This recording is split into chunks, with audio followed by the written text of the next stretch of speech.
para se manter, para ter uma dignidade, para se alimentar, para viajar, para ler, para ter cultura, para ter uma estabilidade, uma segurança, ótimo. Agora, acumular coisas, não só é inútil, como é uma loucura, né? Acumular coisas que... E nós estamos vendo um mundo louco por isso, porque você vê que a riqueza está concentrada na mão de pouquíssimos e cada vez poucos. Enquanto, por exemplo, a África, são 800 milhões de pessoas que nem produzem e nem consomem, então estão fora da ordem.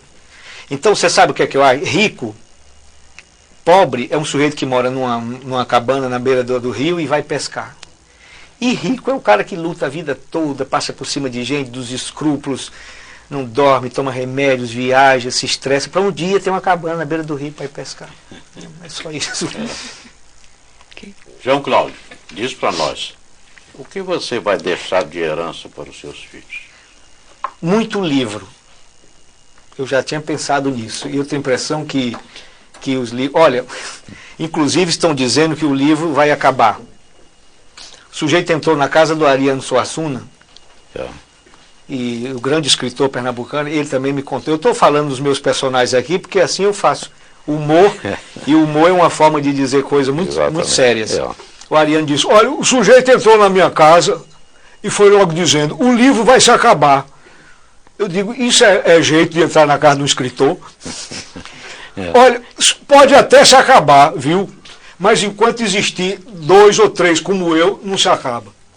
Primeiro porque eu só gosto de ler deitado. E eu acho muito difícil eu ficar me embolando com o computador dentro de uma rede. Então eu vou deixar muitos livros para minha filha.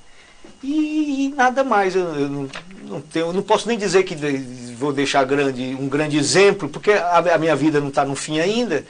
Claro, eu não sei se eu ainda vou fazer algumas, né? Ainda vem muito. Algumas coisas que eu possa me envergonhar, eu não confio em mim.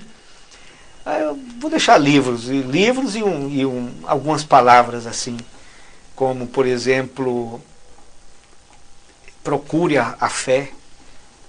Eu digo muito isso para minha filha, procure a fé. Quando você achar que tem, procure, porque você não tem ainda. Isso é um grande exemplo. João Cláudio, Deus criou o homem e fez uma obra-prima espetacular, caprichou infinitamente. Você está satisfeito com o que é, fisicamente e psicologicamente, seu temperamento, você aceita? Ou você mudaria alguma coisa em você? Eu mudaria tudo.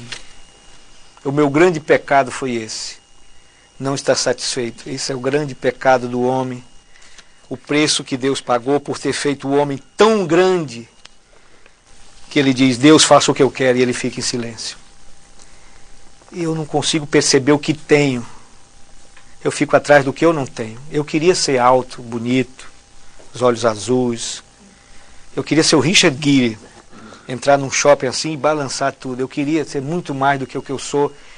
Isso me incomodou muito, as limitações psicológicas. Mas eu não olhei, Luiz, para o que eu sou, para o que eu tenho de bom. Porque a quem muito Deus deu, a quem muito foi dado, muito será cobrado. E Ele me deu muitas coisas. Mas eu estou começando agora. A experiência de vereador que eu falei aí, está me ensinando isso. Dizer, você vai para a Câmara, você vai se meter com gente ruim e tal. Todo mundo é ladrão. É mentira. Na política tem muita gente boa. O que não presta é a cultura política. E às vezes diz assim, eu não vi na política ninguém melhor do que o que eu vi na classe artística. Agora, eu estou exercitando a humildade, a tolerância, exercitando o aprendizado, a paciência, e aos poucos, por um caminho que é o da política, que é o contato, a arte de trabalhar para os outros, começar a ver em mim muita coisa boa. Então, estou com 39 anos, pode ser que eu me redima e peça perdão a Deus por ter desejado ser o que eu não sou. João, você que tem uma filha, já deve ter se questionado sobre isso. O que faz uma moça matar os pais? Isso sempre existiu, né? Agora, eu acho que nós estamos colhendo o que plantamos. Nós estamos numa sociedade muito doente. Quando eu vejo os programas de televisão exibirem o caso dessa moça e de outros, essa de São Paulo que é mais clássico, Os programas de televisão da tarde, que quando eu era criança passavam Vila Sésamo, passava Sítio Pica-Pau Amarelo, a obra do Monteiro Lobato, e a obra do Monteiro Lobato como ela era, não é como agora, para satisfazer consumo e vender produtos. Hoje nós estamos vendo programas policiais. Não é que noticiem episódios trágicos como esse, fazem quase que uma propaganda, uma publicidade, um sensacionalismo. É o que diz o Papa João 23. Nós devemos odiar o pecado e amar o pecador. Nós fazemos exatamente o contrário. Nós amamos o pecado e odiamos o pecador. O Brasil todo se volta contra essa moça, lincha, mata e tudo. Mas nós não paramos ainda para estudar as causas. Eu não sei. Eu sei que estamos construindo nessa cultura de consumo, nessa cultura de desrespeito, de individualismo, de falta de regras.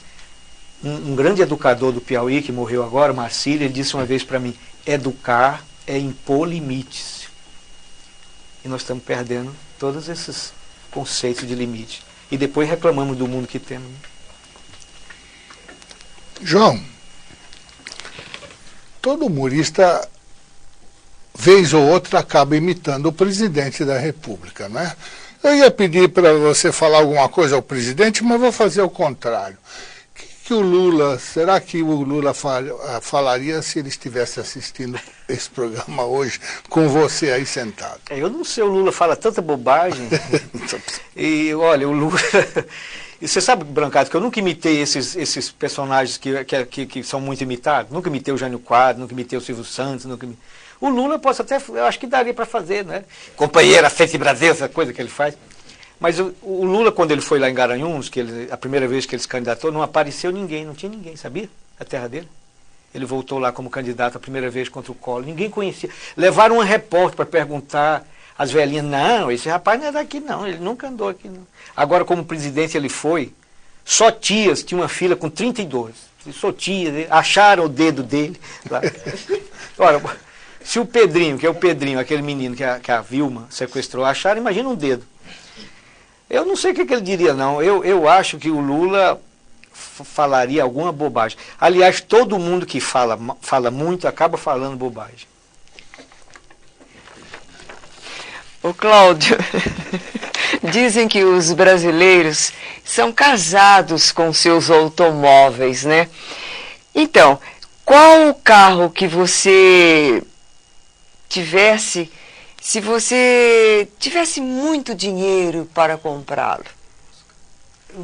Você sabe que eu não sei dirigir e nem quis aprender. E o carro, além de ser um utensílio de transporte, ele acabou virando um símbolo de status, de poder. Eu nunca me preocupei com isso. Eu vim ter um carro agora porque a minha namorada insistiu, eu pagava muito dinheiro de táxi. Eu certamente poderia ter um carro, como eu sou muito apegado às coisas do passado, coisas antigas. Eu teria uma Rural, talvez. Uma Rural Aeroilhos, tinha, que são bonitas e tal. Até no Piauí tem um cara que aparece e os prefeitos do interior gostavam muito de Rural. Foi desaparecendo, porque aqueles carros como os carros de Cuba, que não se acabam, né? E ficam lá. Em Pedro II, na cidade do sertão do Piauí, todo mundo tem uma Rural. Uma Rural e uma dentadura. Dentadura é status. Lá eles chamam de chapa. Eu não estou falando mal, não. É uma cultura que está se acabando, graças a Deus.